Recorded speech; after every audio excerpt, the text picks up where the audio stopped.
Boa noite, pessoal. Este é o seu podcast Faria Nova Lima, no seu segundo episódio.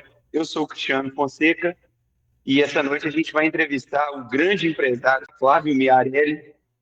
E eu vou passar agora para o Bruno, né, meu brother Bruno aí, para ele fazer a apresentação do currículo do Flávio. Eu estou aqui em Uberlândia, então essa noite eu estou comparecendo aqui à distância, né? E eu vou passar a palavra então para o pessoal aí no nosso estúdio central. Obrigado, Cristiano. Obrigado, Cristiano. Boa noite, pessoal. Sejam bem-vindos aí ao Faria Nova Lima, nosso segundo episódio, hoje com o ilustre Flávio Miarelli.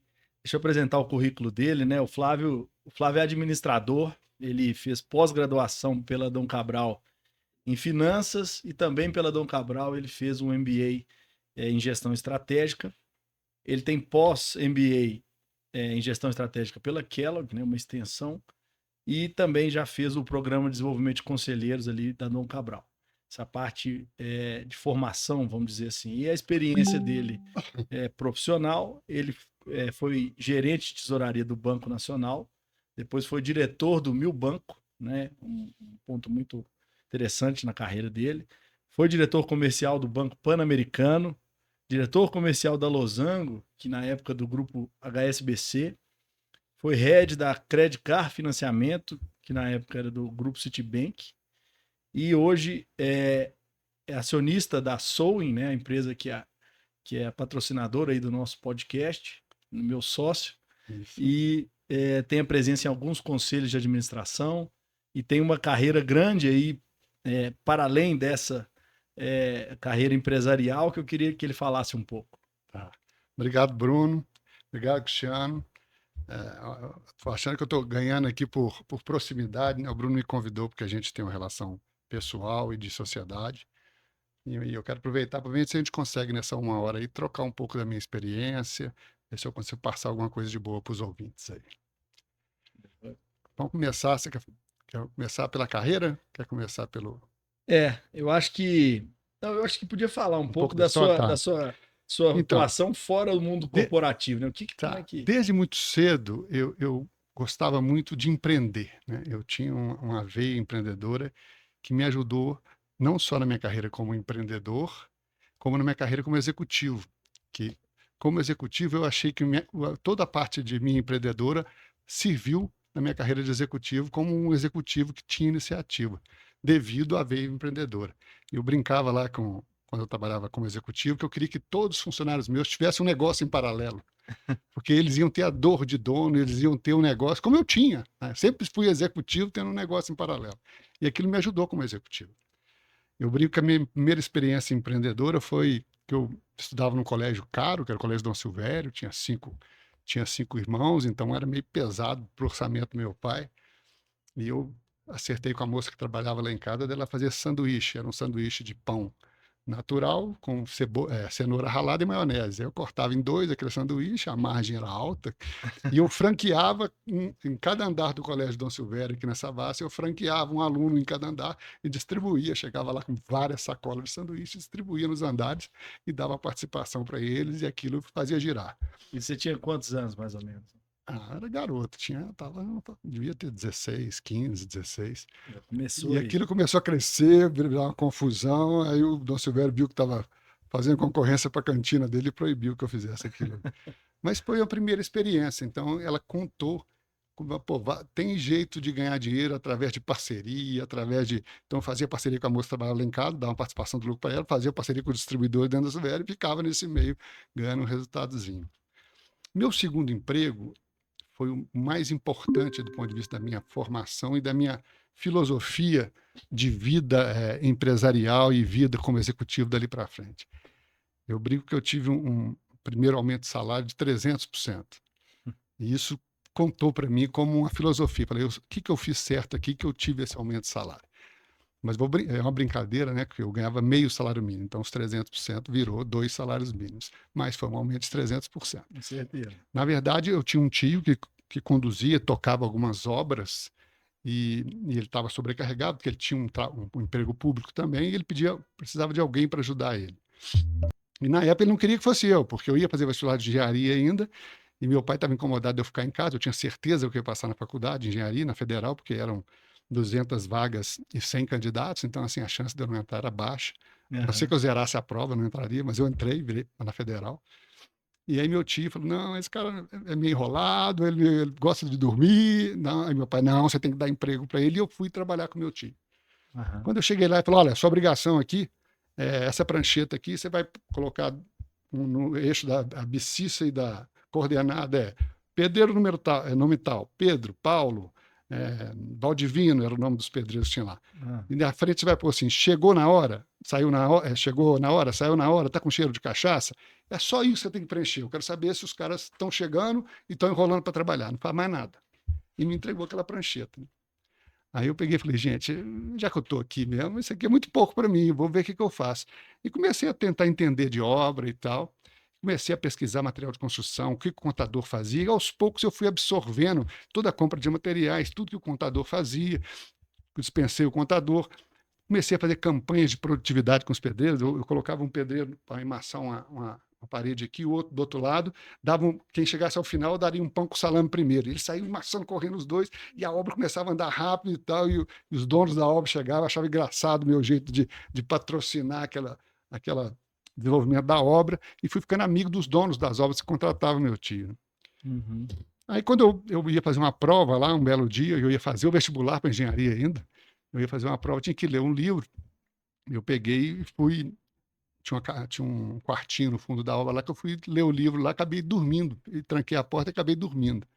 E meu tio chegou naquele dia com o dono da obra para visitar a obra e contando papo, que ele tinha um sobrinho que ia fazer engenharia, que o sobrinho ajudava ele e tal. E na hora que vai procurar o sobrinho lá dentro, Tá dormindo. pega o sobrinho dormindo. Nossa. Aí ele vai e me abre a torneira com a mangueira gelada e põe pela janela e me acorda. Eu acordo sobressaltado, todo molhado. Seu vagabundo, ele tá te pagando, não é para você dormir. Me passou uma descompostura. Eu fui para casa triste aquele dia, voltei. Eu vou pedir demissão. Eu fui muito humilhado. Cheguei para o meu tio outro dia e pedi demissão. Pedi demissão e ele, nem queria contratar, tchau. Só que ele fez isso e ele tinha ideia, mas ele não sabia que era tão profundo já meu envolvimento nas obras e o que eu tinha feito. De absorver muita ocupação da obra, muito a fazer lá. Eu que estava tocando todas as 3 obras. Uhum. E aí os donos das obras começaram a pedir para me trazer de volta. Né? Cadê o Flávio? Não, tem parou de andar aqui, os pedreiros estão enrolando, traz o Flávio. E aí ele foi lá em casa, vou te dar uma chance, volta para a obra. Eu falei, chance, pô, eu pedi as contas. Não vou voltar não. Ele insistiu, fazendo a história que eu conto em 1 hora, contando curto. Ele disse, volta, tudo bem, eu volto se eu não pagar 2 salários mínimos. E ele, você tá louco? Você é salário de estagiário de engenharia? Eu falei, é pegar ou largar. Eu não vou. E aí os caras fizeram ele me pagar o salário, ele me pagou e eu voltei. Acho que mais 300% de aumento. 300% de aumento. Então aquilo foi uma experiência singela, mas me deu um pouco de percepção do que é valorizado no executivo, o que é valorizado numa relação. Na verdade, toda vez que se relaciona com o chefe, com o subordinado, com o cliente, existe um rol de expectativas que o cara tem com você. Uhum. Ele espera que você faça aquilo, está dentro de um quadrado. Se você fizer aquilo, tá bom, você vai ser um profissional reconhecido, vai subir, ganhar 3% de salário, 3% de aumento de salário a cada ano, tá? Vai seguir essa carreira. Mas se você observar o que estava no escopo e atacar fora dele, fazendo meia boca o escopo, mas atacar muito fora do que estava esperado, você começa a ser um profissional diferenciado.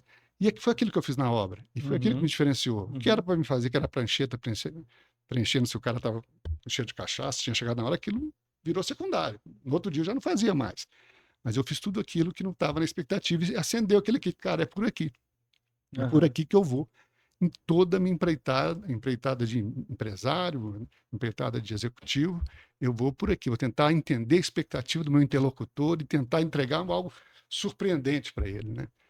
Então, dali para frente na minha carreira, eu fiz isso nas empresas que eu fui. E é claro que quando você fala assim, pô, esse cara é um profissional que tem atitude, que é agressivo, e potência sem controle não é nada, né? Na verdade, um burro agressivo e com atitude é a pior coisa que a empresa pode ter.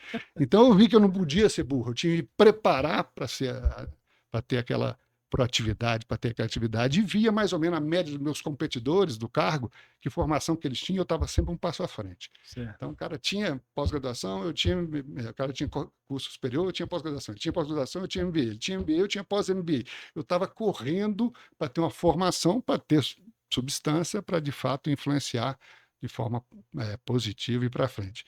Então, aquilo me fez crescer na minha carreira, e eu tive uma carreira com 24 anos de idade, eu já era diretor estatutário de um banco, né, e cheguei à head de uma operação do Citibank, de uma operação de financiamento do Citibank. Depois a família quis voltar para Belo Horizonte, eu estava morando em São Paulo, e eu comecei a fazer negócios por conta própria, me associei ao Bruno na área de auxílio empresarial para os empresários, na área de fusão e aquisições, consultoria, e a gente está nessa vida hoje. Mas, ô Flávio, nessa Flávio, sua carreira, só uma pergunta aqui, nessa sua carreira, né, que considero de sucesso, você chegou alto em organizações grandes, relativamente novo, o que teve algum ponto que você considera mais relevante, ou alguns pontos, quais foram os fatos, assim, agora sem falar conceitualmente, o que... Sim, eu tive sorte, né? Eu tive sorte de achar chefes que aceitavam alguém que aparecesse, que fizesse a diferença. Isso é uma sorte. Você não... Uhum. Eu tive 3 chefes, o Mesquita, dono do meu banco, o Leonel, lá na Losango, o Conrado, lá na Losango, que aceitavam esse jeito criativo, impulsivo, e estimulavam isso, né? Então, Sim. isso foi muito importante para mim. Que eu tive chefe ruim, mas eu demiti o chefe ruim. Uhum. Eu tive lugares que eu passei que o chefe era horrível, eu demiti o chefe, quer dizer, eu fui embora. Uhum. Então, e fui para lugares que eu achava pessoas que não se incomodavam de alguém fazer sucesso ao lado delas, abaixo delas. Então, isso foi muito importante para mim. E enquanto chefe... Flávio, Pois não? deixa eu te perguntar aqui. A gente está conversando sobre a sua carreira aí, top, meteórica, e para mim assim, ficou claro, né, o seu diferencial, que foi justamente fazer atividades fora do escopo, pensar fora da caixa, entregar mais do que o esperado, né? Atitude, né? E, conforme você falou, com qualificação também, muito acima da média, entregando aí resultados inesperados.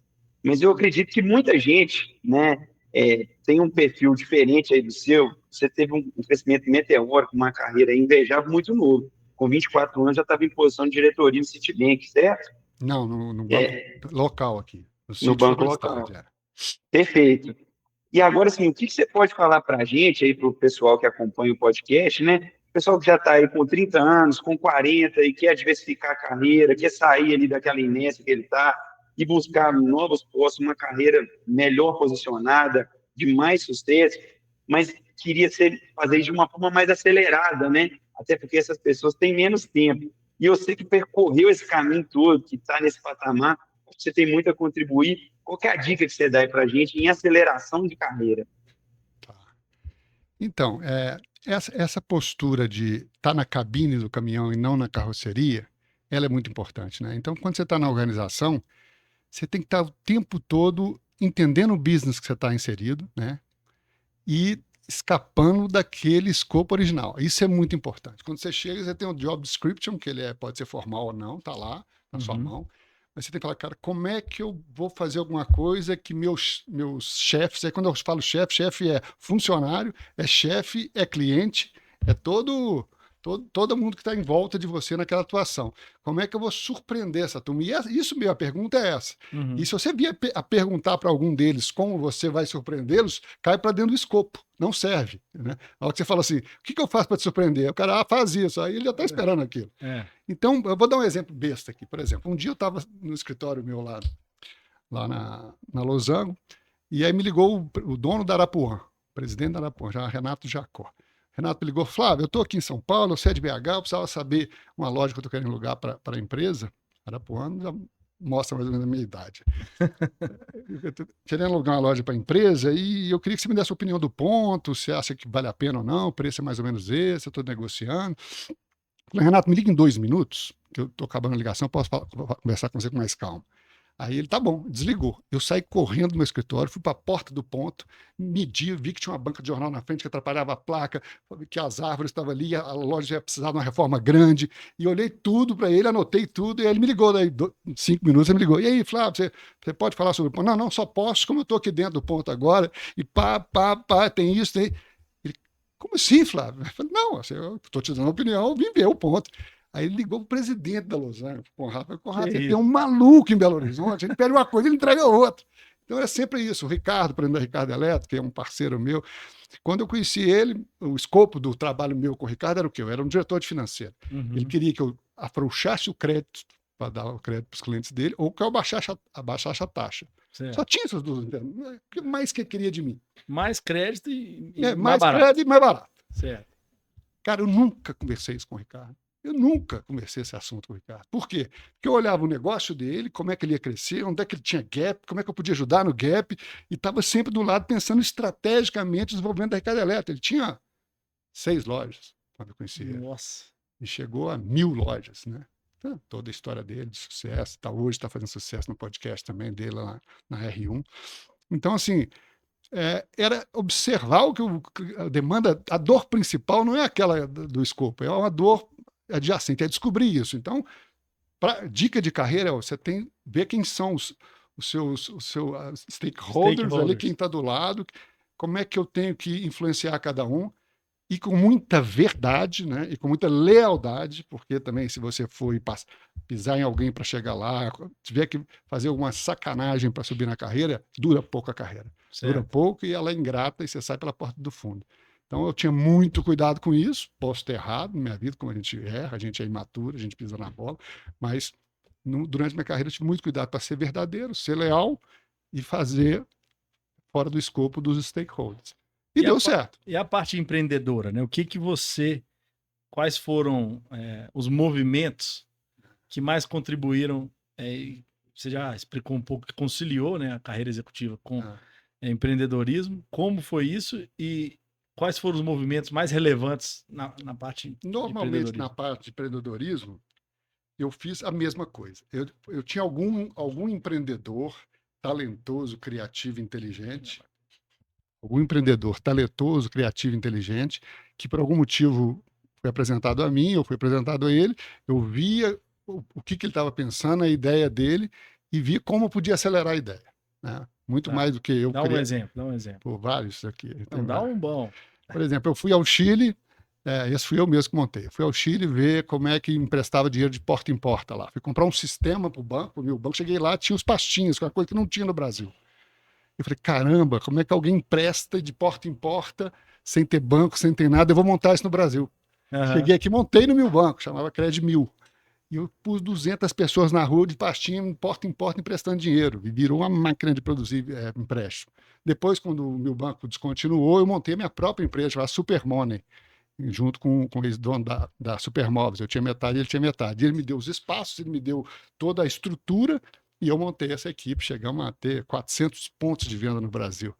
Conciliando com o executivo. Era executivo. O salário estava garantido lá do banco.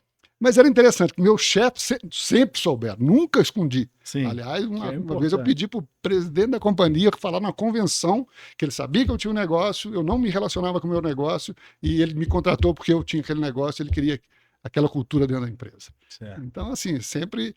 Depois montei um negócio, um empreendedor que fazia cursos online, ele me apresentou aquilo, queria vender de porta em porta, por causa do meu conceito lá da Superman. Falei, cara, tô com uma ideia diferente aqui para você. Vou vender isso no varejo. E montamos como é que chamava? Porque depois foram as duas empresas. Cresça Brasil. Era dele a empresa, eu fiquei com participação de 15%, hoje ele mora fora do Brasil e tal.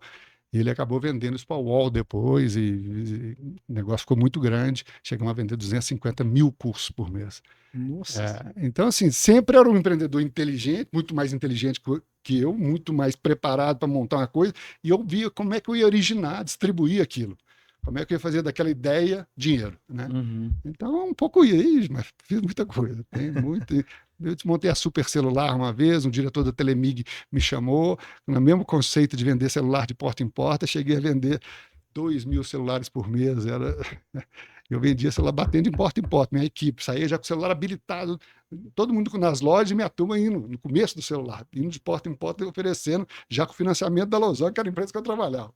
Então aquilo era um... Não, interessante. E hoje, assim, cada dia mais as pessoas tentam conciliar o empreendedorismo com carreira, né? Você conseguiu, e conseguiu levar as duas bem, né? Isso é possível.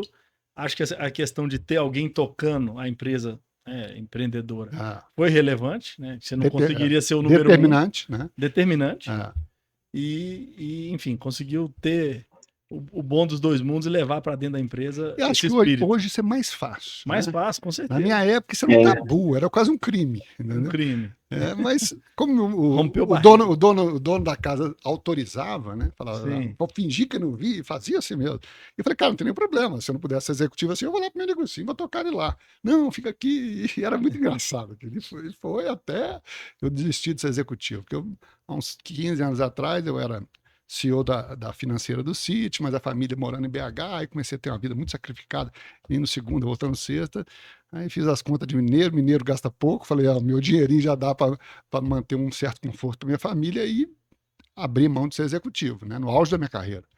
Abri a mão de ser executivo, voltei para Belo Horizonte e comecei a participar de conselhos de empresa, comecei a fazer algumas operações de venda de companhias, fiz algumas médias, e gostei disso, apesar de não ter sido especialista em banco de investimento, gostei disso. Me associei a gente mais inteligente que eu, no caso, que é o Bruno, mais preparado do que eu. E estamos juntos nessa jornada aí para encostar empresários inteligentes, né? E ajudar eles a acelerar os negócios. Espero que eu seja um desses aí que você está. Mas o Flávio, eu conheci ele no conselho da CEMIG, né? Nós atuamos juntos lá, eu representava Andrade Gutierrez, ele representava os minoritários. E quando eu quis sair da vida executiva, eu procurei ele, né? Poucos não executivos que eu conhecia, tinha uma rede bem fechada. E aí eu brinco que eu tirei o pijama dele, já estava de pijama, falei, Flávio, vamos, sexta-feira não, mas vamos trabalhar alguns dias aqui, vamos fazer negócio. Que eu sou aposentado mais ocupado, né? Aposentado, mas está sempre nativo. Ô, Flávio, eu queria só mudar o assunto. Nós falamos a primeira parte de carreira, né? Te apresentando. Nós queríamos entrar aqui numa parte de investimentos pessoais. O Flávio, por hoje viver de investimentos, né? Ele estuda muito, é uma pessoa muito profunda, sempre viveu nesse meio de banco. Então ele conhece bastante, ele é a fonte de consulta minha, é a fonte de consulta de muita gente. E é um assunto relevante para quase todo mundo, né? E deveria ser mais, a gente deveria ter a cultura de poupar mais e ter uma renda passiva, né? Porque depender de aposentadoria pública é complicado. Então, vamos entrar nesse assunto. Deixar o Cristiano fazer a primeira pergunta aí. Nós temos uma lista de perguntas. Vamos lá. Ô Flávio, aí para abrir então o tema de investimento aí, queria que você desse um panorama atual aí, o que no momento que a gente está vivendo, onde que se aconselha investir, né, para a gente? Ok. Antes de falar aonde investir, é importante a gente colocar aí a importância de disciplina de poupar, né? Como é que eu, desde 18 anos, eu guardo 50% que eu ganho. 50%? Depois foi... Então, era disciplina. Chegava ali, eu guardava. E com isso, eu fui entendendo a potência dos juros compostos no Brasil, né? Certo. É uma coisa assim, se você tiver essa disciplina, você vai conseguir ter independência financeira. Hoje é muito mais, né, Flávio?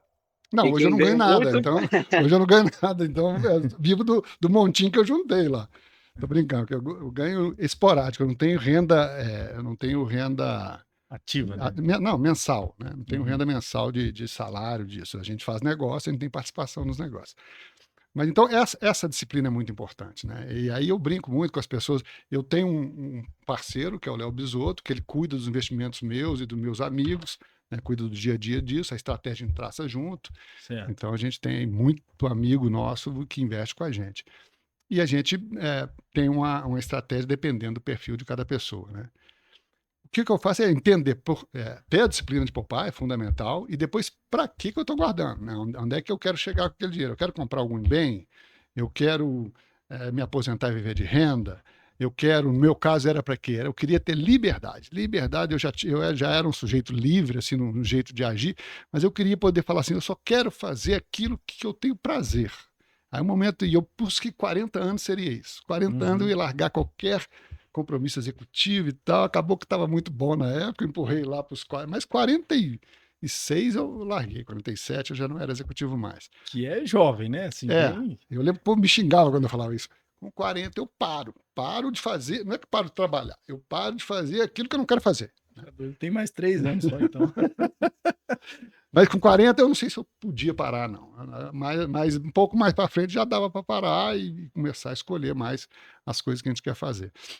Então é isso. Qual que é o objetivo? O objetivo é conquista, o caminho é um, o objetivo é renda passiva, o objetivo é outro. O objetivo do Flávio era parar de trabalhar, então ele tinha que pensar com a outra cabeça também. Tá. Mas eu tenho 100 mil aqui, supondo, Tá. né? Eu economizei aqui, estou levando para você. Flávio, o que eu faço? Eu brinco que eu tenho uma estratégia de investimento que é uma pizza dinâmica, né? Que eu chamo. E quanto mais jovem a pizza, diferente ela é de quanto mais velho você é. Hoje, nesse estágio meu atual, e eu tenho algum apetite para risco, como é que é a minha pizza? Né? 50% do meu investimento é renda fixa. Né? Tá. Renda fixa. 20% do meu investimento é renda variável. Tá. E 30% do meu investimento é imóvel. Ok. Ou fundo imobiliário. Né? Ok. Então, mais ou menos isso, e um pouquinho de parte disso eu fiz também lá fora para não ficar só devendo no Brasil. Então, 10% disso está lá fora para viajar, para isso. Então, também tem um headzinho lá fora. Mas ok. eu até aconselho mais do que isso hoje. Né? Mais de 10% fora. Né? Depende muito da sua atividade. Se você viaja muito, se você não viaja, se tem despesa em dólar, se não tem, você vai ter que calibrar isso. Mas, por exemplo, nessa metade que é renda fixa, eu falo que a metade da renda fixa minha é conservadora. Ok. São CDBs de banco pequeno até 250 mil reais, que está garantido pelo Fundo Garantidor de Crédito, e título público, NTNB, IPCA mais juros, né? com garantia de inflação mais uns juros. Então, metade é basicamente isso, metade da renda fixa. A outra metade da renda fixa, já vou para crédito privado, que aí eu, de fato, compro debênture, compro CRI, CRA, compro créditos de empresas privadas. Aí tem que ter toda uma estratégia de conhecer as companhias, o risco de crédito, o rating delas, para que você calibre bem retorno e risco. Né? Okay. Eu não aconselho quem não conhece nada a sair comprando crédito privado. De vez em quando eu vejo umas carteiras que o cara fala que é conservador, a hora que eu olho a carteira do cara, dá vontade de infartar, de tanto risco que tem ali. Entendeu? Mas, Claro. Oi, pois não. Você mencionou aí, você faz um hedgezinho no exterior, né? Só explicando aí para a galera, né? O hedgezinho aí é uma proteçãozinha, né? Blindar ali seu patrimônio e também se expor a um risco ali fora do Brasil, né? Sim, mas o hedge que eu falei é o hedge mesmo para despesa em dólar que eu teria. Como eu gosto de viajar, então a renda que eu tenho em dólar, não vou ficar... Então, se o dólar subiu muito, eu não vou viajar. Se o dólar... Não, parte do meu dinheiro está em dólar lá para isso mesmo, para mim poder passear. Mas você abriu uma conta lá, manda o dinheiro e aplica onde? Lá, aí mais ou menos nesse perfil. Na mesma pizza, na no mesma mercado pizza americano. Lá. Tem um fundo de imóveis, tem um fundo de ações e tem maioria renda fixa. Mesma coisa. Eu duplico a pizzinha lá fora. Né? Rende menos, mas é uma moeda forte. Certo? Hoje nem rende menos. Nem rende menos? Hoje, se você comprar um título brasileiro hoje, você vai ter inflação mais 6. Se você comprar um bonde brasileiro lá fora, você vai ter dólar mais 7. Ah, ok. Então você investe em ativos brasileiros lá fora. Essa é uma falha. Eu erro nisso, mas é porque eu sou guloso, quero um pouquinho mais de juros. Mas a grande... Você conhece a metade, risco, né? a metade dos meus ativos são brasileiros, a outra metade não. Né? Tá. Então, é basicamente isso. Assim. E quando você olha para dentro do portfólio, aí tem uma infinidade de produtos e ativos financeiros que você pode começar a falar de um para um. Aí é um papo mais longo, mas a gente pode começar aqui se você quiser, para entender o risco e retorno de cada um e a liquidez de cada um. São as 3 coisas que você tem que olhar a hora que você for decidir colocar dinheiro. Né? Então, quando renda fixa... Vamos dizer assim, a pessoa... Né, começando do zero, né, nunca investiu fora, ali mal conhece ali algumas corretoras, né, locais e tudo, eu quero me expor a um mercado internacional, né, eu quero investir fora do Brasil, o que eu faço, né, qual é a dica que você dá aí a pessoa realmente que não conhece nada? Hoje tem jeito fácil de investir lá fora, né? Você pode tanto comprar ativos externos na Bolsa Brasileira, né? Como você pode também abrir uma conta no aplicativo da Avenue, por exemplo, você abre em 5 minutos, você tem conta lá fora, né? E é uma empresa segura, metade dela é do Itaú. Então, assim, é uma das alternativas. Você tem XP, tem várias outras que você pode abrir, mas a menos complexa que eu vi até agora é a Avenue. Eu até tenho uma continha lá para brincar com os ativos. É muito simples, entendeu, de comprar. É mais ou menos como uma plataforma da XP, uma plataforma do BTG aqui. Então é simples. E aí é procurar ver o tipo de risco que você quer correr, né? Aí você fala, Bolsa Americana, puxa, está muito alta. Pô, mas nós estamos falando isso faz 20 anos, que está muito alta. Será que entra, não entra? Né? Eu tenho comprado muito bond mesmo, dívida de empresa brasileira lá fora, né? Eu fico olhando, porque isso dá um retorno alto e cai o cupom dos juros todo semestre, gerando uma renda em dólar, né? Mas se você for pensar no investidor, primeiro pensar a idade dele. Quanto mais jovem, ele pode ter menos renda fixa e mais renda variável. O que no Brasil não é muito uma verdade, né? Isso está nos livros, né? Que a renda variável dá mais do que renda fixa, mas é mais volátil. Infelizmente, você pegar uma janela larga, já de 20 anos para cá, não tem acontecido isso no Brasil, né? São tantos problemas consecutivos, a economia não pega um trilho definitivo para o futuro e que a nossa bolsa fica indo e vindo e você vê ativos que você acha que estão muito baratos, vai lá e compra, ele cai mais, né? Ou seja, então, assim, em 20 anos, uma janela de 20 anos, o renda fixa... IPCA mais 6 ganhou de bolsa. Renda fixa ganhou de bolsa, em geral. IPCA... Então, você desestimula muito investir em coisa, né? Então, assim, todo mundo fala, mas uma hora vira, uma hora vai dar aquela explosão. Já faz muito tempo que 20 anos está esperando essa hora. Eu tenho uma posição de ações, tá? Mas eu tenho um olhar na posição de ações muito para renda. Certo. Para dividendo. Eu não olho muito empresa de crescimento, eu vou buscar que ela me dê um cupom de dividendo anual acima ou igual um cupom de NTNB. Então, se o NTNB está dando 5, ela me dá 5 de dividendo, tá bom para mim. Claro que eu vou olhar o fundamento da empresa, entender um pouco de balanço, de tudo, para você chegar à conclusão que aquela empresa está pagando dividendo não por uma coisa extemporânea, que o acionista está apertado, mas sim porque a atividade dela permite, tem lucro para isso, aí tem um pouco de técnica nisso. Mas e mesmo assim eu me limito àqueles 20%. Né? Tá. E com que frequência você faz esse balanço? Né? Vamos supor, você está 50% renda fixa, 20% ações, 30% imóveis.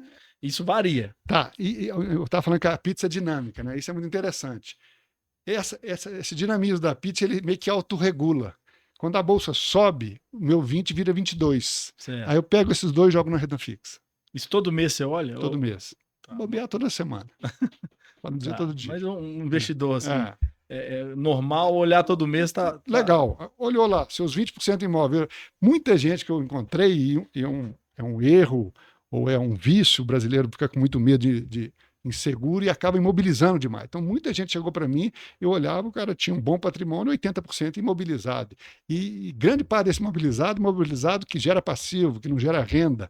Então, por exemplo, uma coisa... O que é imobilizado? Apartamento, sítio, um tanto de coisas que não gera, que não faz aquele juro composto chegar naquele patrimônio que do potencial que o dinheiro teria, né? Pelo contrário. O pessoal chama mais de ativo, né, Flávio? Então você discorda. Passivo. Eu falo que Tem imóvel que é passivo, né? Então, assim, é claro que todo mundo tem um sonho de ter a casa própria, tudo isso, eu também tenho a minha. Então, você tem que trabalhar para conseguir isso. Mas você tem que ir balanceado. Então, você se propõe a ter, na arrancada, você quer ter 20% de ações, 20% de imobilizado, imóveis e 50%, 60% de renda fixa. Dependendo do seu risco, você vai modulando isso. A hora que você definiu aquilo, o próprio comportamento dos ativos vai autorregular. Então, minha renda fixa lá subiu, passou, está 55. Pega os 5 e vou para a bolsa, que a bolsa está depreciada. Certo. Põe na bolsa.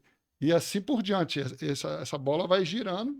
Se você olhar, é religioso. Ela está exatamente como eu tratei que ela estivesse. E o momento atual? O momento atual é o quê? 50 também. Não, eu sei, mas tá de renda fixa alta, rebalanceando. Não, eu estou comprando bolsa. Está comprando bolsa. Porque a bolsa está depreciando, a renda fixa está alta, está sobrando dos 50%, 2%, 3%, eu vou lá e compro bolsa. Entendi. Né? E eu tinha comprado alguns imóveis e fundo imobiliário que tinha valorizado muito, eu comecei a desmobilizar, vendi para para rebalancear aquela pizza. Então, um pouco Ô, isso. É ter... Flávio, Oi. o Bruno vai lembrar aí, acho que você falou aí, voltando à questão aí do imóvel, a gente, na faculdade, a gente conheceu um empresário de sucesso que tinha supermercado, uma rede de supermercado grande, e assim, ele já tinha muitos anos de empresário, já tinha um bom sucesso ali no empreendimento dele, e ele nunca tinha tido, e falou que ele nunca teria, ele, o sonho dele não era ter uma casa própria. E você também está alinhado com isso? Você tem casa própria? Não, eu tenho casa própria. Aí é um pouco da segurança da família, a esposa quer, tudo, e eu também quero, você poder investir na sua casa, deixar do jeito que você quer. Você vai. Eu não tenho esse tabu, não. Eu acho que. Não é Eu prioridade, né? brinco Se que você só tem o a- dinheiro para não, comprar um a casa, eu apartamento, brinco, a você casa é não. o caixão da vida. Então você tem que ter o melhor possível que você tiver ali. É o lugar que você vive, pô. Você Aham, passa os melhores momentos. Então, se você puder ter uma casa legal, vá ter. Mas não se você só tiver aquele dinheiro. certo, Não acha que você deve ter uma casa de 5 milhões, seu patrimônio é 5 milhões. certo. Então, se você tem 5 milhões, sua casa vai ser 1 milhão, sei lá. É dentro desse balanceamento que você se propôs. Que não é Tá. o meu que está certo, é o que você se propôs. Você tem que ser fiel àquilo, porque senão, de repente, você está muito mobilizado ou está com muitas ações. Então, se você for fiel, você vai estar mais seguro. Né? Nesse preço de imóvel, para ter 20% da renda, todo mundo vai ter que esperar muito, né? É. Porque hoje também. Mas é a hora que o imóvel 20%. deprecia muito. É, Então é a hora também que se você entrar lá na frente, volta. Né? Então é por isso que é a dinâmica do mercado, que é importante você seguir esse balanço. explica um pouco a diferença, Flávio, de fundo imobiliário, né? Fundo de investimento imobiliário e imóvel próprio, né? Tá, vou dar um passinho atrás só. Então você perguntou de ações. Se a pessoa não quer, não tem tempo, não quer olhar ações, em vez dela ficar pagando para administrador, em vez dela ficar. Ela pode comprar ETFs. ETFs são fundos passivos que o custo é muito inferior a qualquer fundo de investimento em ações. Então, Uhum, no longo prazo, o custo que te custa ter um fundo de ações privado, ele engole toda a diferença que o ETF pode te dar. Que o ETF é uma cesta de ações que tem de uhum. dividendo, tem de crescimento, tem de energia. Você escolhe aquela cesta de ações naquele segmento que você quer e a taxa de administração é muito inferior, né?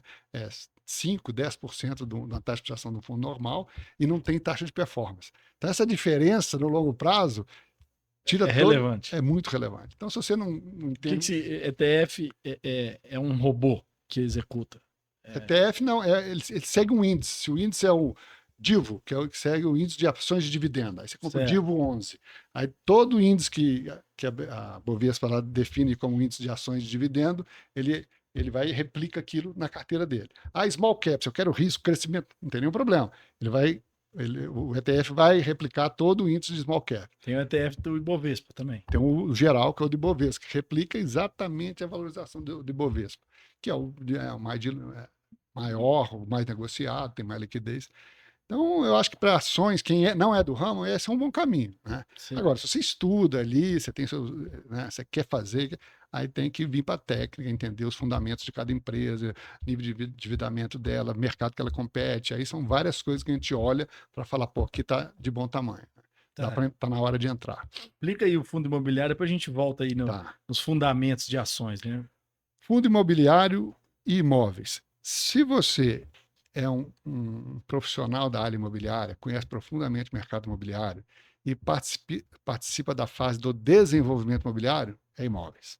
Né? Porque aí você ganha o melhor da cadeia, que é a parte que você pega o terreno, constrói e ganha toda a margem do terreno, depois você vai alugar ou vender sobre a margem de preço de venda final. Se você não é do ramo e quer ter renda, aí você pode comprar fundos imobiliários de profissionais para você ter a renda passiva, mas você perdeu essa fase do investimento. Que não é Certo, trivial. Se você não for do ramo e for partir para desenvolvimento imobiliário, você vai perder dinheiro. Né? certo. Porque é um negócio que tem que ter muita vivência e muita prática. Então, eu tenho os dois casos, né? Mas é claro que eu não desenvolvo imóvel. Então, eu pego imóvel, tenho a rentabilidade ali, mas cada vez mais eu tenho mais fundo imobiliário do que imóvel. Tá? Por Porque que é melhor? porque tem um benefício tributário, você não paga nada sobre aluguel de imposto, tem um benefício da comodidade, você vai comprar e vender, você faz com um clique, o imóvel você tem que tirar a certidão, é uma Pagar burocracia do ITBI. ITBI, registro de escritura, é um custo abissal. Então, o fundo imobiliário não tem isso. E tem muitos fundos imobiliários interessantes, né? Eu tenho um que eu invisto, chama TRXF11, ele é um fundo que só compra lojas para grandes comércios, né? Então, para supermercado, para Telha Norte, para Obramax, para o Pão de Açúcar, para o Atacadão. Então, ele tem lá uma infinidade de imóveis. Então, você compra uma cota de R$ 100 dele, você começa a ser sócio de todas essas lojas, né? E tem o aluguel, que hoje dá lá uns 0,85 por mês líquido de imposto, o que é muito bom, né? Como renda real. E outra vantagem é menos risco da localização, né? Como ele está pulverizado, né? Aquela Exatamente. vacância num ponto imóvel ou específico não afeta outro o fundo todo. afeta menos do que você tem o seu apartamento, o inquilino saiu, você demora meses para Perfeito. realugar. Perfeito. Tem que ficar um pouco atento, alguns fundos imobiliários erraram, a hora que eles se endividaram para comprar imóvel, depois teve vacância, o fundo perdeu muito valor. Então tem algumas arapucas no meio, então tem que entender um pouco do fundo imobiliário também, para você correr menos risco, né? Você tem fundo imobiliário de galpão, você tem de shopping center, você tem de faculdade, você tem de hospital, você tem, de tudo você pensar, você tem fundo imobiliário hoje. E você tem também os... Pois não? Você falou aí a atenção, né, com um momento aí de saída do fundo, né? Eu acho esse assunto interessante. Você podia também falar também sobre a ação, né? Eu vejo que muita gente tem dificuldade nisso, comprar um ativo, mas que hora que sai, né? O apego com o ativo. Eu tenho essa dificuldade. Uma das coisas que eu tenho é dificuldade de vender ação. Se eu compro ali, vou comprando e às vezes a tese não confirmou e eu continuo carregando. Eu tinha que ter essa coragem também de liquidar as posições que eu acho que Eu tenho isso também, Flávio. Eu tenho apego. Amor às ações. Eu tenho que aprender isso. A hora de vender é muito difícil vender. Não sei explicar. Todo mundo que falar de ação aqui hoje vai estar com algum grau de incerteza para trás e para frente. Não tem ninguém ganhou muito dinheiro. Você pega os bons fundos. Eu conversei uma vez com um amigo meu, ele falou: Flávio, para que você está tocando isso? Coloca nesses 3 fundos aqui que você não vai perder dinheiro. Os caras são bons para caramba. E fui lá, peguei os 3 fundos que ele me falou, coloquei um pouquinho em cada um para ver, para comparar com a minha carteira. Os fundos foram um fracasso, os 3 foram um fracasso, foram piores do que a minha carteira. Nossa. Então, assim, e esse cara sabe vender, sabe comprar, ele é do ramo, eram os melhores historicamente de todos os tempos. Não vou falar o nome aqui, mas... Não, pode falar, a gente aqui... E os fundos hoje estão muito depreciados, entendeu? Para cada R$ 100 que eu coloquei, hoje eu tenho 60 lá. Nos 3, não foi um. Então, assim, eu não invisto... Flávio, então você passa o pacão num pedaço, mas você tem apego em passar 100%. Então você vai rebalanceando ali, né? Então, um pouquinho você vai sempre vendendo. Mas vender tudo que é dificuldade. Não, eu acho que eu teria ganho mais dinheiro se nos picos eu vendesse. Mas aí tem a questão de imposto de renda, tem ação que eu estou com valor histórico baixo, se eu vender eu tenho que pagar 15% para o governo, eu falo, deixa ela aí. É um pouco de comodismo também, né? Mas não é o meu ativo principal, né? A ação eu tenho porque para contar papo no boteco ali, que eu comprei uma ação, ganhei dinheiro, mas não conta que eu perdi. É da vida. Isso é muito comum. Eu comprei essa ação, comprei Magazine Luiza por R$2, tá 140, mas quando caiu de 140 para 2, ninguém fala mais que falou todo mundo já tinha vendido, né? Então, a ação é um tema. Aí por isso é que eu foco em ação muito voltado para empresas estáveis, né?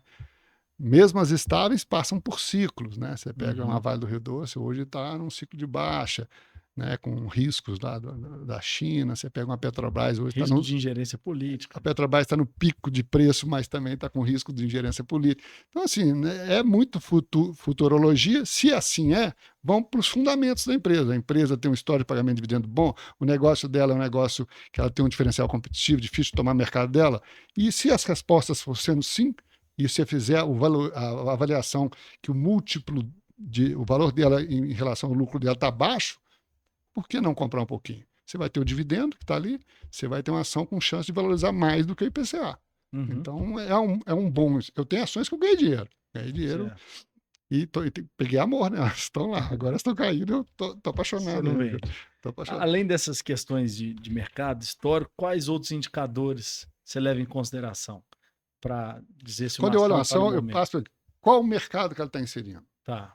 como eu, Flávio, vejo o futuro desse mercado. Então vamos dar um exemplo assim de uma ação hoje que sem recomendação, né, gente? Que isso tem. Fala qualquer ação, vamos ver. Vamos lá, CBA. CBA. Aí, ele tá falando isso porque eu comprei e perdi dinheiro, ele tá querendo me gozar.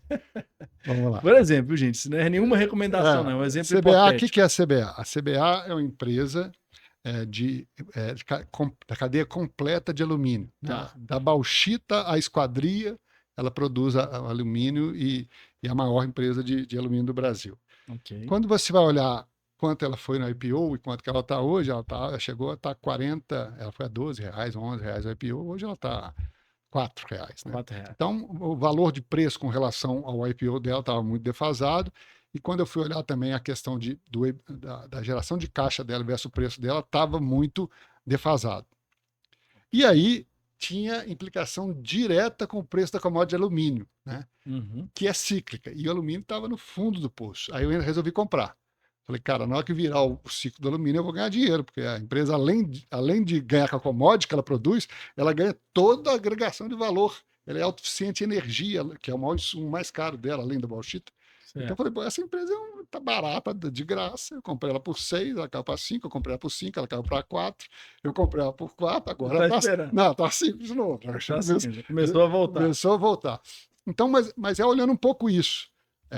Eu olho o mercado que ela está, alumínio, pô, transição energética, tudo tem a ver, bateria de alumínio, tudo tem a ver. O mercado é para cima. A empresa, líder de mercado, não tem nacional que compete com ela, é a maior escala e ela tem a cadeia inteira. Ponto positivo. Então, mercado positivo, empresa positiva. Endividamento, ela estava um pouco mais endividada do que o recomendado. Então, ela começou a dar prejuízo por causa do prejuízo, hoje ela está bem mais endividada do que o recomendado.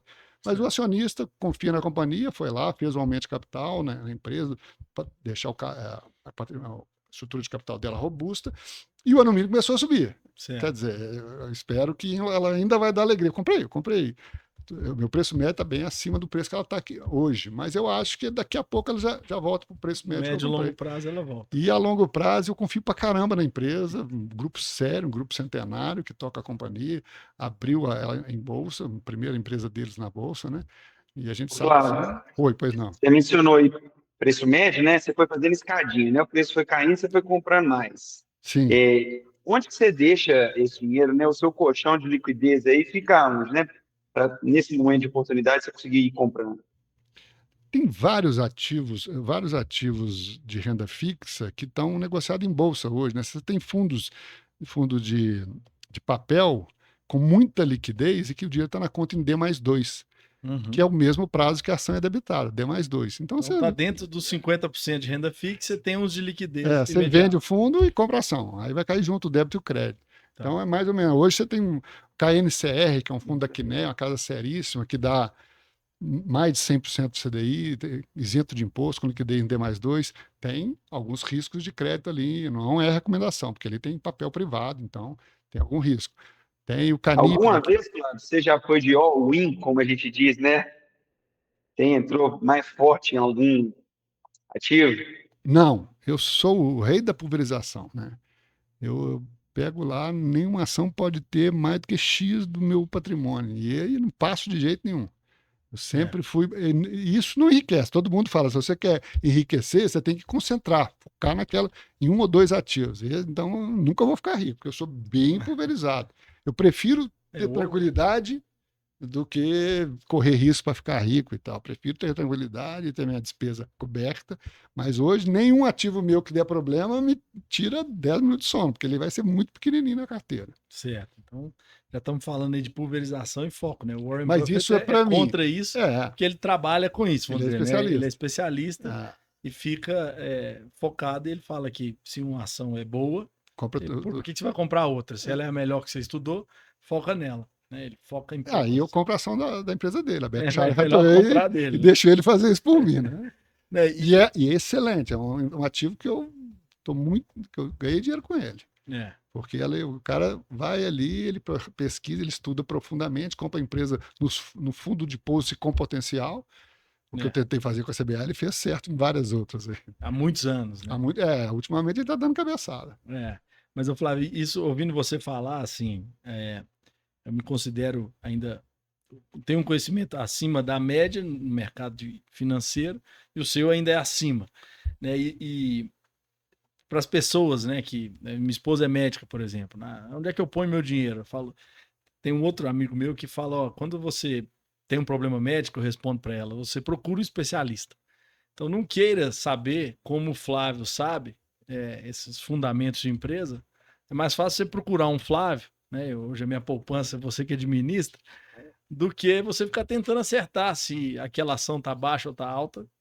A menos que você goste daquilo e gaste tempo estudando. Porque o Flávio, a gente fala, brinca do pijama, mas pelo menos metade do dia dele de pijama é lendo relatório de ação, estudando isso Não aí. é só ação, não, é ativos De em geral, ativos, né? imobiliários, ativos, renda fixa, Fundo de produtos novos. infraestrutura, né, que é outra vertente aí que tem potencial também, dá resultado.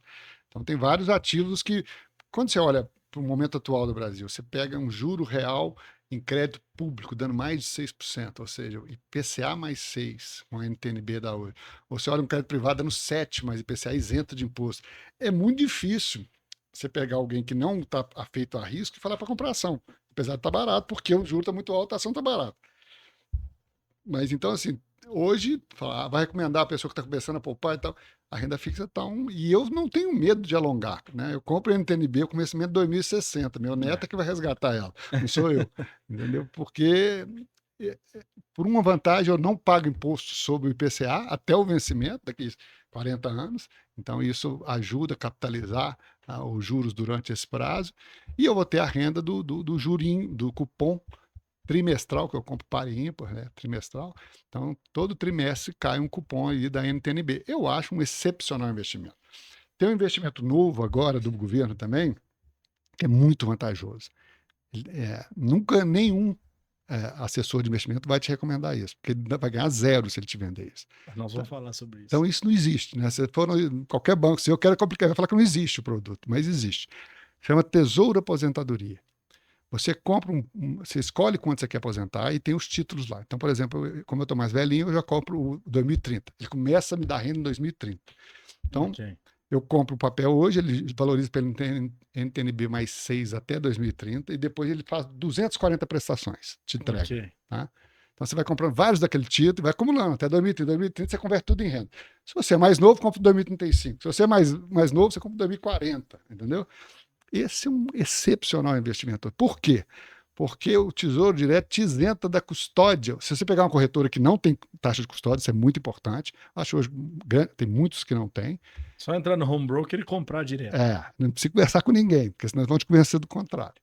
E lá se você levar até o dia de converter em renda, a taxa de custódia do Tesouro Direto também é isenta. Então você fala com calma. Que se você levar até, se você não resgatar antes, você pode vender a hora que você quiser. Certo. Mas se você levar até o 2030, no meu caso, por exemplo, na hora que ele for converter em 240 prestações de renda, me isenta também a taxa de custódia do Tesouro Direto, que é 0,20. Então você compra o NTNB com juros full, não paga nada para o banco e nada para o Tesouro. Que beleza. Hoje estava dando IPCA mais 6,07, por exemplo, hoje de manhã. Então você vai comprando isso. IPCA mais 6 limpo, sem não, imposto. Esse tem imposto. Mas o que eu faço? Eu compro a longa para ter o imposto sobre o IPCA só no resgate. Sobre o cupom você tem. Esse tem imposto, mas é governo federal, o menor risco que existe e tal. Risco do Brasil, né? Porque você vai comprar um CDB de um banco hoje, vai dar IPCA mais 6,80, 6,70. 0,7 a mais não vale a pena. O outro tem liquidez e tem o governo por trás. Né? A não ser que você ouse. Aí você compra CDB mais agressivo ainda, 125 CDI, 124, que você vai achar nas plataformas, mas aí você tem que ficar muito atento para ele estar enquadrado dentro do limite do Fundo Garantidor de Crédito. O Fundo Garantidor de Crédito que garante o capital mais os juros limitado a 250 mil. Você tem que fazer a conta reversa se o título for muito longo. Pra você não aplicar 250 mil agora, você vai resgatar 400 lá, se o banco quebrar, você perde a diferença. Certo, entendi. Ô Flávio, você tocou num ponto, né? E só para explicar aqui, como é que o Flávio investe, né? Hoje, ele vamos supor, meu advisor financeiro, né? E de muita gente, ele não tem um agente autônomo, né? Ele não tem uma estrutura, ele tem parcerias com várias casas, com quase todas. Eu acho que é um dos diferenciais dele. É justamente essa isenção. Ele tem parceria na XP, tem parceria no BTG, parceria na RB, parceria no Itaú, né? E avalia os produtos. Ele investe para os clientes dele, assim como ele investe para ele. Então, no portfólio de clientes que ele gere hoje, como autônomo, vamos dizer assim, né? A parceria com o Léo Bisotto, um abraço aí pro Léo Bisotto, Fala, Bisoto. ele já gera mais de 200 milhões de reais, assim, de amigos, tá? Então, faz com propriedade, assim como ele faz. E nunca visitei ninguém para pedir para publicar comigo. Viu? Sempre o povo procurando ele. Não, é sempre amigos que indicam vão indicando. amigos que confiam, e a gente vai tentando ajudar a pessoa a se planejar para fazer um patrimônio para o objetivo que ela quer. E a gente sempre discutiu, né? A gente já discutiu muito sobre agente autônomo de investimento.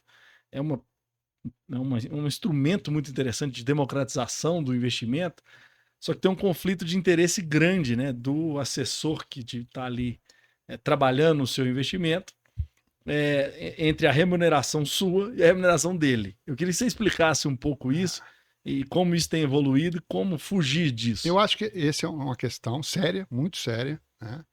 Que tem plataforma tomando processo pesado, porque o investidor investiu em alto risco achando que era baixo, por influência do assessor. Então, eu acho que está começando a ser endereçado para melhorar. Os Estados Unidos já migrou grande parte para FII fixo, né? O cara ganha 0 tantos por cento do investimento, independente do ativo que ele te mostra. Certo. Né? Eu acho que vai migrar. Você já falou a solução. A solução é migrar para uma remuneração percentual sobre o patrimônio, ao invés de ser por ativo. E a outra, que pode ser, é dar ciência a quanto que o seu agente está ganhando na hora que ele trabalha contigo. Certo. Isso é uma coisa que está sendo discutida e pode acontecer.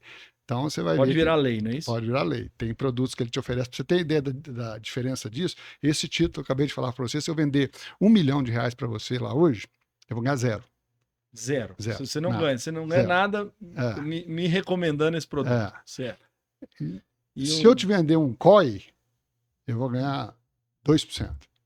Então, 2%. Se botar R$1 milhão... R$1 milhão eu ganho 20 mil. Né? 20 mil. Certo. Então, assim, de 0 para 20 mil, eu que vou te ajudar a decidir. Olha quem precisa daquilo para viver, tem família, que conflito que ele está. Eu vou cobrar dele, vou oferecer um produto que eu ganho R$0, um que eu ganho 20 mil reais.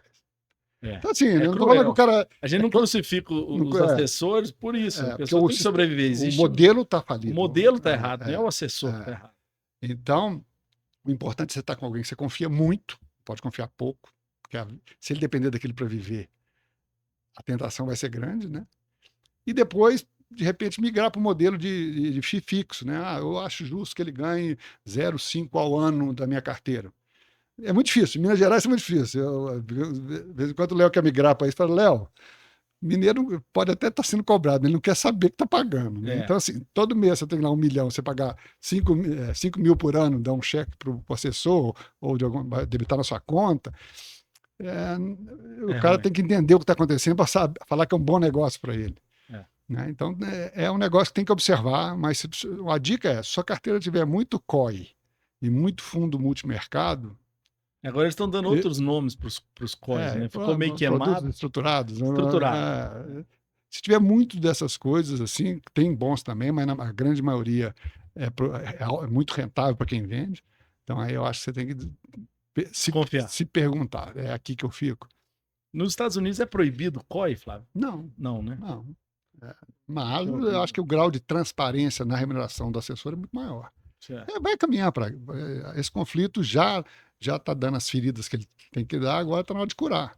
Tem plataforma grande tomando muito processo. Né? Porque o cara aplicou no negócio e o assessor falou que era sem risco. E perdeu tudo. Não, no caso do COI não perde, mas também não ganha. Então o cara opera com seu dinheiro, né? Então é cruel por isso. Mas tem produto. Teve um fundo antes, quando a cripto lançaram fundos só de cripto, que o fundo caiu 70%. E o assessor, na hora de vender, era um IPO, tinha renda boa, ele não falou da volatilidade que é uma cripto, não falou que é bom e que é ruim, mas a volatilidade que tem a moeda.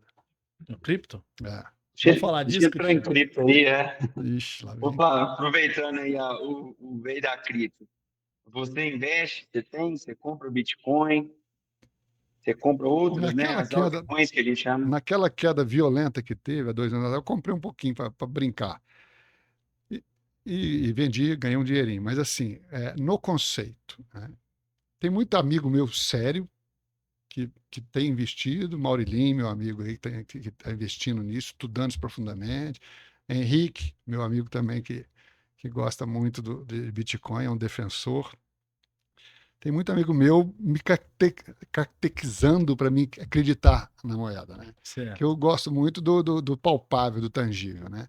E o conceito Bitcoin é um conceito de escassez, né? Ele vai reduzindo a emissão, agora vai ter outro halving lá, vai diminuir mais ainda a emissão, e é uma moeda que eletrônica de portabilidade fácil e tal, mas ela não tem ainda o mais importante de uma moeda, que é você usa onde você quiser para comprar o que você quiser. Ainda está muito longe disso e ela está mais como reserva de valor. A minha pergunta sempre foi: por que o Bitcoin? Por que o Ethereum não é isso? Porque se é uma tecnologia que já tem domínio público e outro pode abrir, e 2, 3 casos de Bitcoin estouraram e mexeram na credibilidade da moeda, por que essa foi eleita como a moeda que é reserva de valor, né?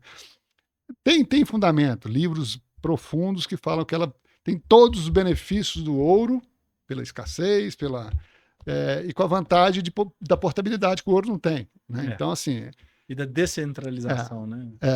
e da reserva de valor, que por enquanto ainda, até então, escapava bem dos governos, né? Porque o que acontece é que o governo vai criando mecanismos de arrecadar mais. Primeiro ele arrecada com tributo, depois ele arrecada com inflação, que é a desvalorização da própria moeda. Então você vai ficando meio refém dos governos irresponsáveis que tem no mundo como um todo, com déficit fiscal e tal. As moedas fiduciárias vão sendo subjugadas, vão piorando, né? E aí a gente compara com o dólar tem um benefício único, né? O americano emite moeda e o mundo poupa a moeda do americano e faz reserva de valor da moeda dele, podendo esterilizar aquele excesso de emissão que os Estados Unidos teve. Então, não podemos comparar nada com os Estados Unidos, porque só ele tem isso, por enquanto. Só ele tem esse poder. Então, a China tem lá não sei quantos trilhões de dólar guardado, então ele pode ter emitido esses trilhões lá, que não gerou inflação nos Estados Unidos, porque algum país guardou essa moeda para ele. Se a gente fizesse um cruzeiro, como estamos fazendo agora com o real, vai vir inflação, não tenha dúvida. Se a gente não mudar a questão fiscal no Brasil, não é arrecadando mais, porque isso espana, né? Já a curva de Laffer lá, né? Já chegou no limite, então o Congresso está muito resistente a aumentar imposto, então vai ter que começar a olhar para as despesas. Não é possível que um orçamento de trilhões de reais você não consiga cortar 100 bi e voltar para o trilho da âncora fiscal aí. Nessa linha, na sua visão, os juros vão cair até o final do ano ou não? Tem que depender dos Estados Unidos, vai depender muito dos Estados Unidos, né? A última highlight é que não. Os Estados Unidos, a inflação ainda está persistindo. Eles falaram que ia fazer 3 cortes de juros esse ano nos Estados Unidos, vão fazer só 2. Daqui a pouco vai ser só 1. Aí o Brasil não adianta querer baixar juros aqui, que os juros dos Estados Unidos, aliás, já estão em excrescência. Como é que você compra um título aqui que é 6 o juro e lá fora é 7 em dólar? Já está esquisito, entendeu? Assim, eu acho que o Banco Central tem pouco espaço para baixar. E se o déficit continuar alto, daqui a pouco ele vai ter que aumentar os juros, porque a inflação começa. A inflação nossa está recebendo aí uma vantagem do restabelecimento das cadeias de produção, voltando os preços para a normalidade. Então, nós estamos com a onda deflacionária dos últimos 6 meses aí, que veio acomodando os preços, porque as cadeias tiveram ruptura e os preços ficaram meio loucos. Agora eles estão voltando para a normalidade, e na hora que acabar esse efeito, vai vir todo o efeito do excesso de emissão de moeda nossa. Aí talvez a gente tenha que subir os juros para controlar a inflação de novo. Ou mexer no fiscal. Que não parece que esse governo vai fazer. Mas isso aí não é vontade, bicho. Se começar a descolar muita inflação, ou mexe ou perde o jogo na inflação. Foi o que aconteceu com a Dilma. A inflação foi para 10% e tal, ela perdeu todo o controle da economia. Deixa eu encerrar esse assunto aí de investimentos pessoais, passar para a parte final aqui de temas gerais, nós estamos chegando ao fim. Eu queria que você comentasse sobre taxação de grandes fortunas, né? Um assunto que vai e volta. Ele voltou quente esse ano e parou de novo. Tem duas coisas. O que você acha que vai acontecer? Aconteceu, alguma parte já aconteceu, né? Eu achava uma excrescência, os fundos exclusivos e as offshores não serem tributados, né? Ou ter, né, que não ser, tinham seus tributos postergados lá de eterno. Eu sempre achei isso, não era fair. Pô, se eu que sou um poupador médio, tem lá no meu fundo um come cota, se você investe no NTNB, tem lá seu imposto de renda, por que o multimilionário nunca vai ser tributado tanto na offshore quanto no fundo exclusivo dele? Então, isso foi corrigido, essas duas já aconteceram.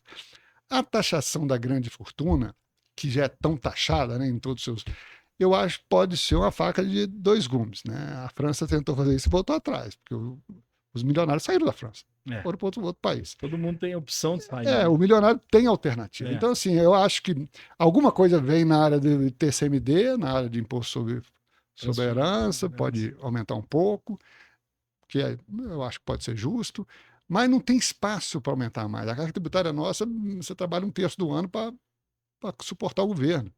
E isso engessa o país para competir, engessa o Brasil. Passa assim, as empresas não querem vir para cá, porque elas não querem ter o governo com 50% do seu lucro quando você dá lucro, zero quando você dá prejuízo, e nenhum apoio financeiro, nenhum apoio estratégico, nem de logística, nem de benefício para você se instalar. Então, assim, amarra muito o Brasil. O Paulo Guedes brinca muito, né? Você coloca o imposto no pé do cara, amarra a bola, que é o imposto, amarra a outra, que é a burocracia, os juros altos, e fala, corre que o chinês vem aí. O brasileiro está com as duas bolas amarradas no pé. Então, assim, eu acho que nós temos que pensar o contrário. Eu estou otimista no médio prazo. No curto prazo, preocupado, mas no médio prazo eu estou otimista. Por quê? Com o Brasil? Com o Brasil. Então Por quê? A esquerda, nós fomos 16 anos e viu o que deu. Né? Não é sustentável, fez lá o papel que tinha que fazer na parte social, abriu os olhos do Brasil para a questão da rede de proteção, que é o Bolsa Família, que eu concordo e tal. Bom, fez o papel dele. Era isso que tinha que fazer e mostrou que é um desastre do ponto de vista de gestão.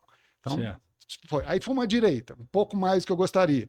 Fomos lá para a direitona mesmo. E vimos que funciona para as contas públicas, funciona para as estatais, deu dinâmica de crescimento, mas a polarização estressa o país e faz um vai e vem que destrói o que o outro construiu.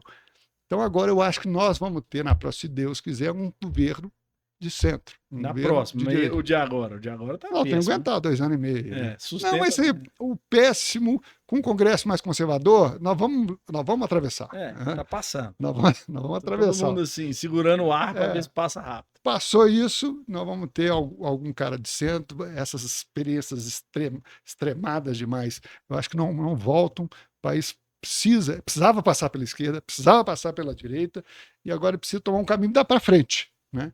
E eu tenho 2 ou 3 nomes que eu falo que se assumirem a gestão do país, o país vai acelerar, vai reduzir. Quem são? O governador de Minas, Zema, é um cara bom. Mas você tem o Tarcísio, que é mais conhecido pelo tamanho do estado de São Paulo, um gestor de primeira. Tem mais chance de ganhar. Você tem o Caiado, que é um cara que está fazendo um belo governo lá em Goiás. Então, você tem gente, se pegar o país e for no centro, o país vai desenvolver, porque tem potencial demais, mas nós temos petróleo para caramba, nós temos minério para caramba, nós temos energia solar para caramba, tudo que é isso mais competitivo do mundo, né? É tudo que a gente precisa ter para ser desenvolvido, a gente não tem educação. Né? Então alguém tem que parar e falar, vamos cuidar da saúde, segurança e educação. Isso. E vamos soltar vamos tirar as bolas que prendem o pé dos empresários. Oh, Deus te ouça. Falamos de futuro. Tem mais alguma pergunta, Cristiano? Voltando aí na parte de investimento, comentar um caso engraçado. Eu queria ter falado com o Flávio quando ele mencionou sobre dívida, né? Você compra título de dívida, né, Flávio? Sim.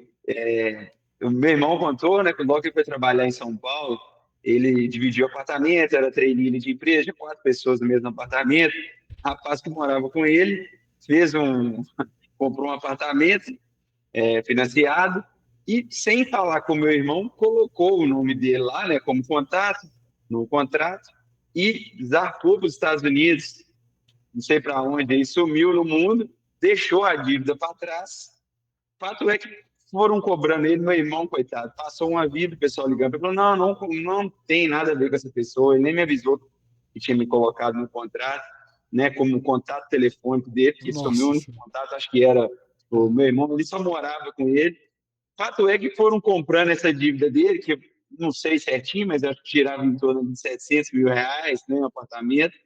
E, por fim, lá, ele já fez isso de caso pensado, a gente acabou descobrindo que ele sabia, tinha estudado que isso acontecia, e ele estava esperando chegar em R$5 mil da dívida para ele efetuar o pagamento.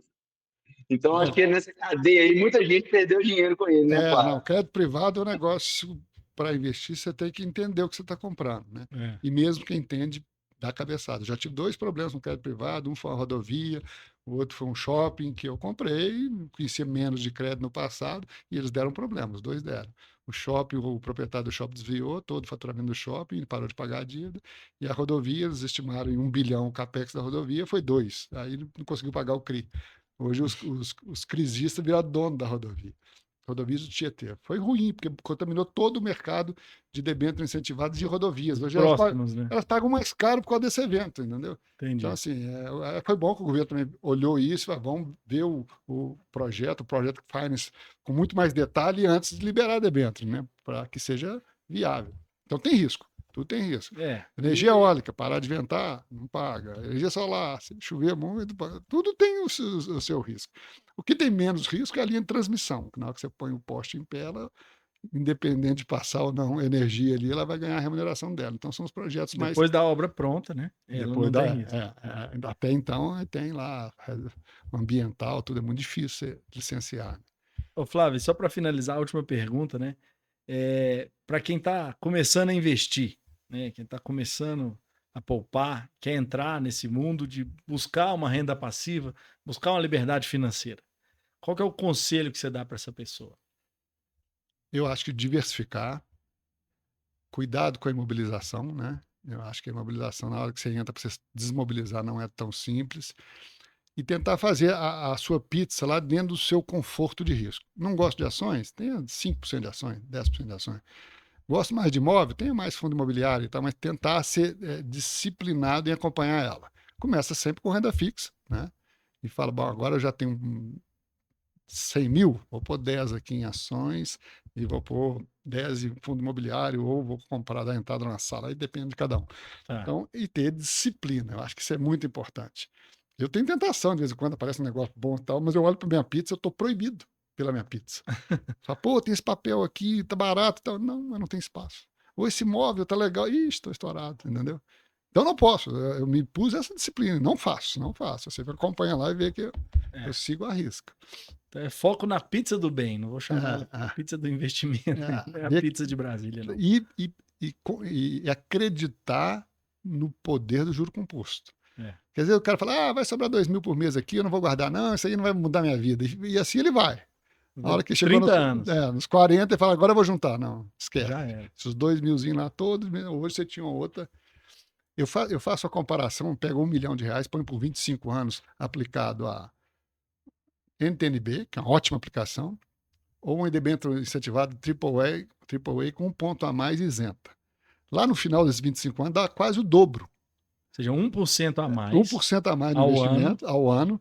No final de 25 anos, dobra. Porque não tem imposto de renda, né? Então, eu fiz a conta semana passada, dava 10 milhões, um milhão virava 10 milhões, o outro virava 18 milhões, 17 milhões, eu não lembro o número direito. Mas era coisa quase dobrava.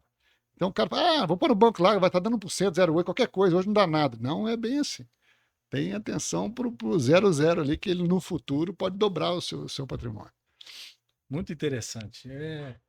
Vamos caminhando para o fim. Muito agradecer o Flávio. Eu que agradeço aí. Obrigado, gente. É a primeira de muitas aulas. Espero. Você vai voltar mais aqui. Você é sócio aí da empresa e sócio do podcast. É um prazer dividir um pouco aí do que eu vivi. Aqui, mas uma coisa, o Flávio não falou aí, viu? O Flávio ele é cantor também, viu, gente?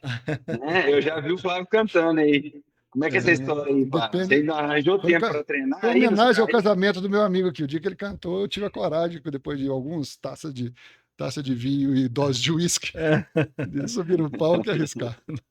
Não, eu gostei, cara. Se eu depender disso, eu acho que eu não vou sobreviver. Mas diverte. Beleza, Flávio, muito obrigado. Obrigado aí, Cristiano. Obrigado, Cristiano. Mais valeu. um episódio aí. Valeu, vamos que vamos. Eu que agradeço. Tá bom. Valeu.